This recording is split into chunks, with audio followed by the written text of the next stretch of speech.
Welcome to District Command Central, your go-to source for the latest news and updates on the Washington Commanders. Don't forget to hit that subscribe button and ring the bell so you never miss a play.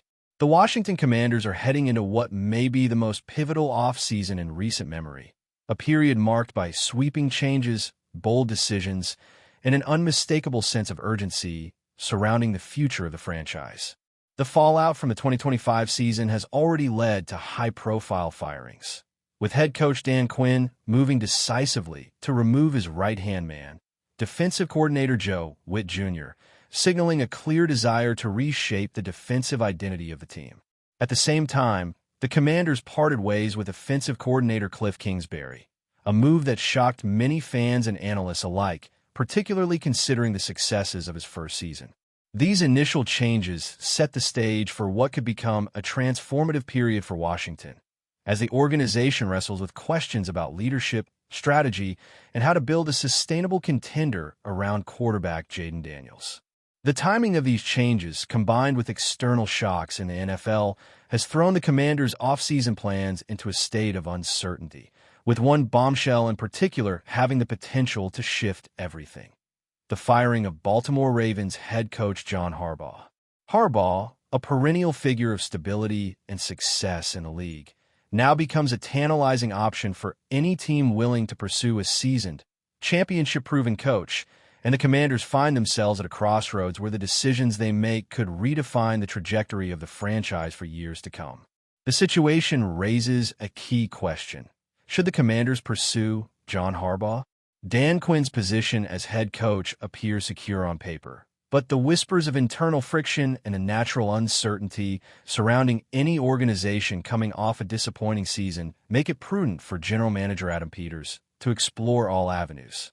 Even if Quinn remains the choice moving forward, gauging interest in a figure of Harbaugh's stature is a standard part of due diligence in the NFL, and missing the opportunity to at least investigate the possibility could be seen as a lapse in judgment. Leading up to the final weeks of the regular season, rumors had already circulated about Harbaugh potentially being on the move, but the official news of his availability represents a seismic shift that could affect not just the Commanders but the league as a whole. With teams across the NFL pivoting and exploring coaching options, even those with their own coaches on the hot seat are reportedly inquiring about Harbaugh, which underscores the rarity of such an opportunity. As insiders like Adam Schefter have pointed out, a coach of Harbaugh's caliber is rarely available, and the window to make a move may be narrow, putting additional pressure on the Commanders' front office to act decisively. There are compelling reasons why Harbaugh might find a move to Washington attractive. The Commanders have already cleared significant obstacles by firing both coordinators, effectively providing a blank canvas for a new head coach to implement his vision. The opportunity to lead a franchise quarterback in Jayden Daniels, under a front office and ownership structure that is openly supportive and resourced, is rare. Additionally, the construction of a new stadium and the promise of full control over the coaching staff and influence over roster decisions could be highly appealing to a coach accustomed to success and seeking a fresh challenge. In a scenario where Harbaugh takes over, he could shape the team's offensive and defensive identity, potentially pairing with a coordinator like Todd Monken to unlock Daniels' full potential. The alignment of factors, franchise quarterback, organizational stability, a new stadium, and full autonomy over coaching decisions, present what could be described as a dream scenario for a coach of Harbaugh's pedigree. Peters has already emphasized the role his coaches play in building the roster, highlighting the resources and autonomy a new head coach would receive, which further strengthens the argument for seriously exploring this path. While some may argue that Quinn should remain undisturbed, the reality is that due diligence is a core responsibility of any general manager. If there is even the slightest uncertainty regarding Quinn's future, Peters has a professional obligation to consider alternatives, particularly when a coach of Harbaugh's stature is suddenly available.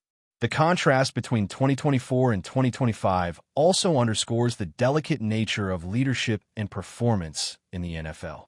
Quinn's first season saw the Commanders finish 12-5, a remarkable achievement with Daniels thriving as a rookie, passing for 3,568 yards with 25 touchdowns and 9 interceptions, while rushing for 891 yards and 6 touchdowns. Kingsbury's offense ranked 5th in points and 7th in total yards, seemingly validating the offensive approach. However, the following season told a different story. Daniels missed a significant portion of the schedule due to injury, appearing in only 7 games, and the Commanders dropped to 5-12, plummeting to 22nd in the league in both offensive yards and points scored. The decline was stark, and while multiple factors contributed, Kingsbury ultimately bore the brunt of the accountability, leading to his departure. Reports have surfaced detailing Quinn's issues with Kingsbury, particularly surrounding the balance between the running and passing game, which Quinn felt needed recalibration to better support Daniels' development. Grant Paulson of 106.7 The Fan in Washington, D.C., highlighted that Quinn sought a traditional offensive approach, favoring a structure that could provide a more stable and predictable environment for the young quarterback. The shift represents a dramatic departure from the strategy that initially brought success in 2024, reflecting the league's ruthless demand for adaptation and performance consistency. This tension between past success and present challenges illustrates the complexity of decision-making in the NFL, where coaches must navigate both personnel limitations and evolving team needs, often under intense scrutiny from media, fans, and ownership. Daniels' 2025 numbers, passing for 1,262 yards with 8 touchdowns and 3 interceptions, alongside 278 rushing yards and 2 touchdowns on the ground, show that while he remained productive, the team overall failed to reach its previous heights, forcing leadership to make difficult personnel decisions. The firing of both coordinators, coupled with the potential availability of a legendary coach like Harbaugh, places the Commanders in a unique position. Few franchises in the league can offer the combination of a young, talented quarterback, organizational stability, modern facilities, and control over the coaching structure simultaneously. For a general manager like Peters, the question is not just whether to act, but how quickly and decisively to explore the full spectrum of options. The NFL offseason is a fast-moving chess game, where hesitation can cost teams competitive advantage, and the availability of Harbaugh could alter the balance of power in ways that are difficult to predict.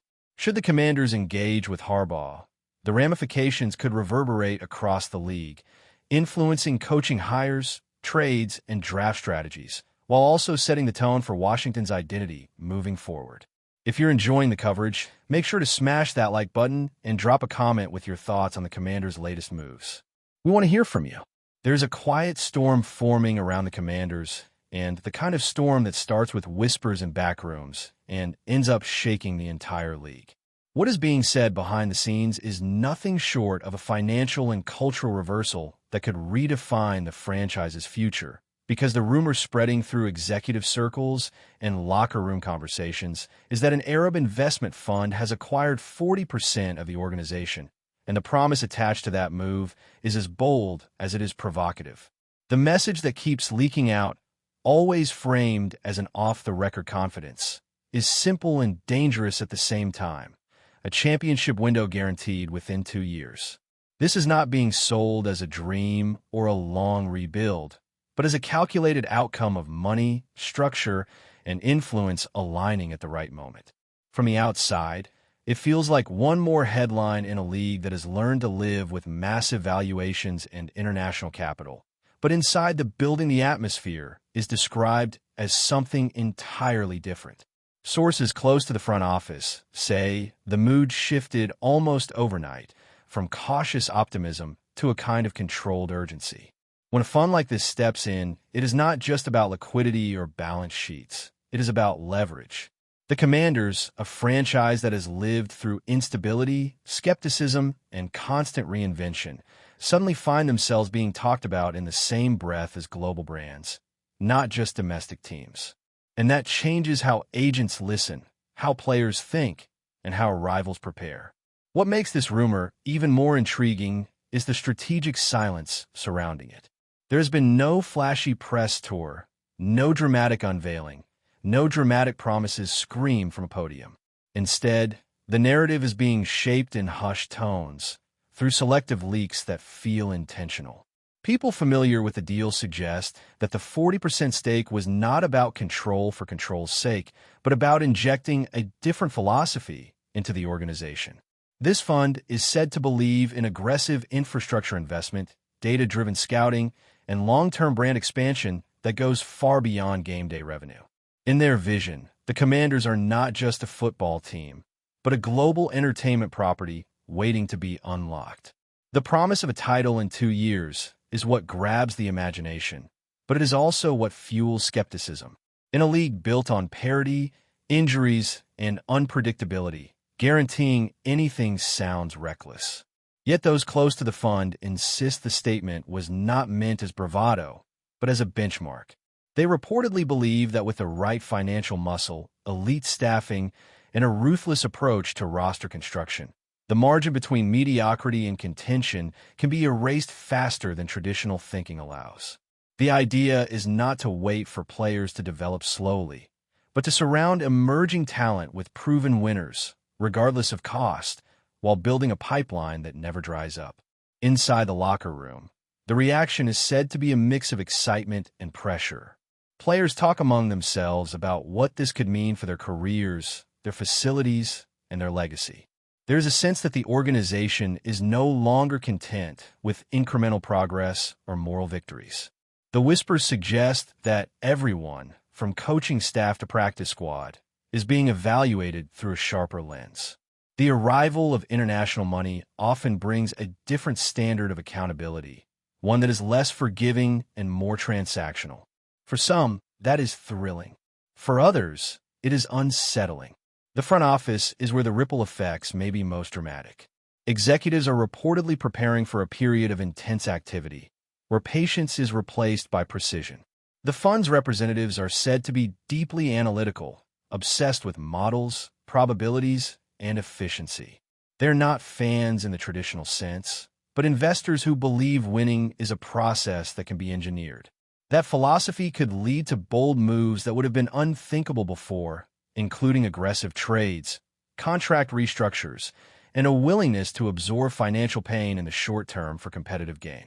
The league has seen this approach succeed in other sports, and now the Commanders may be positioning themselves as the next experiment. Of course, not everyone is convinced this is a guaranteed path to glory.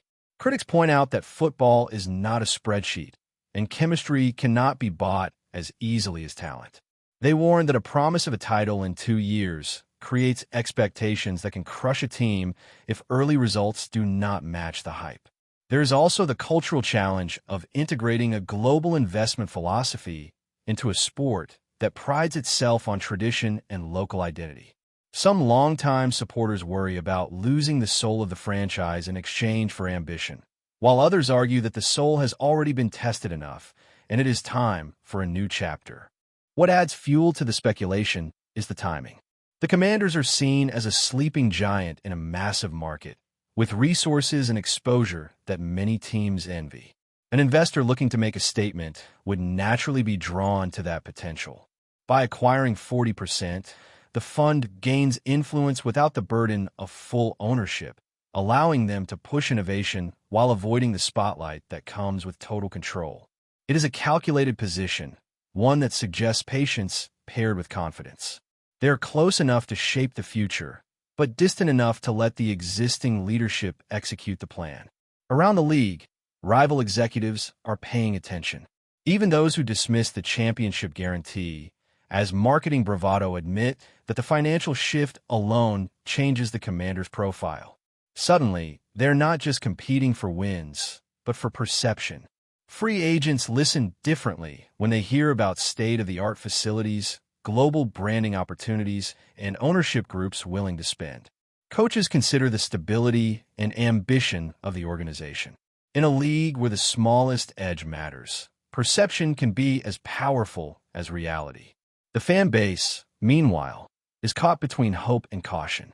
Social media buzz reflects a community that has learned to guard its optimism, yet cannot ignore the magnitude of the rumor.